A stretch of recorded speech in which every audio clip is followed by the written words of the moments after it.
In June the 9th, 1963, I had attended a voter registration workshop, was returning back to Mississippi. 10 of us was traveling by the Continental Trailway bus. When we got to Winona, Mississippi, which is Montgomery County, 4 of the people got off to use the washroom.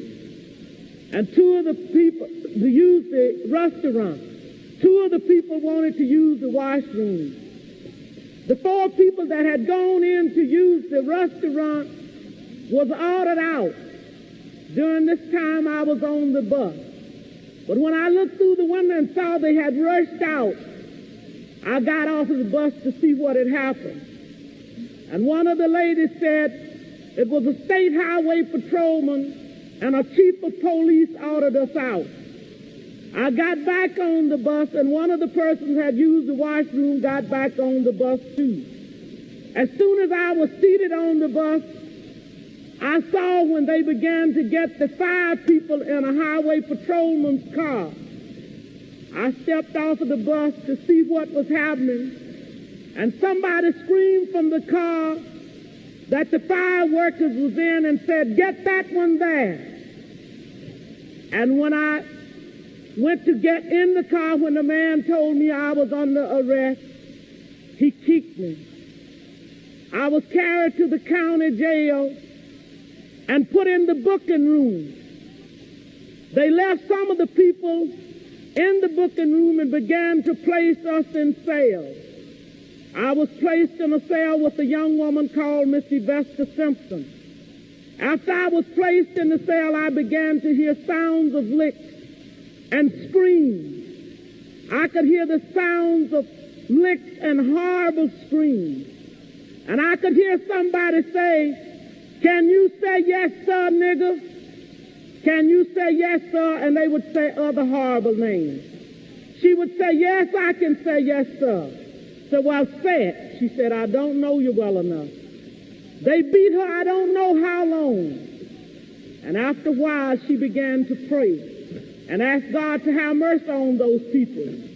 And it wasn't too long before 3 white men came to my cell. One of these men was a state highway patrolman. And he asked me where I was from. And I told him Roosevelt. He said, "We are going to check this." And they left my cell, and it wasn't too long before they came back. He said, "You are from Roosevelt, all right," and he used a curse word. And he said, "We're going to make you wish you was dead." I was carried out of that cell into another cell where they had 2 Negro prisoners. The state highway patrolman ordered the first Negro to take the blackjack. The first Negro prisoner ordered me, by orders from the state highway patrolman, for me to lay down on a bunk bed on my face. And I laid on my face. The first Negro began to beat. And I was beat by the first Negro until he was exhausted.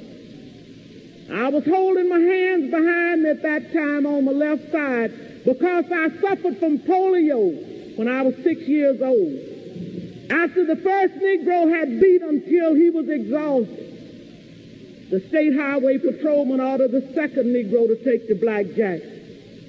The second Negro began to beat, and I began to work my feet. And the state highway patrolman ordered the first Negro had beat to sit on my feet, to keep me from working my feet. I began to scream, and one white man got up and began to beat me in my head and tell me to hush.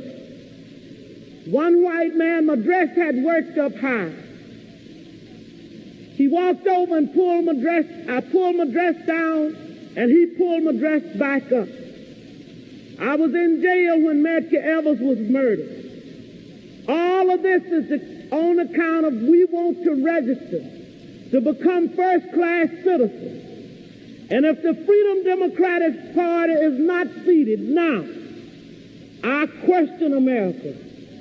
Is this America, the land of the free and the home of the brave, where we have to sleep with our telephones off of the hook, because our lives be threatened daily, because we want to live as decent human beings in America.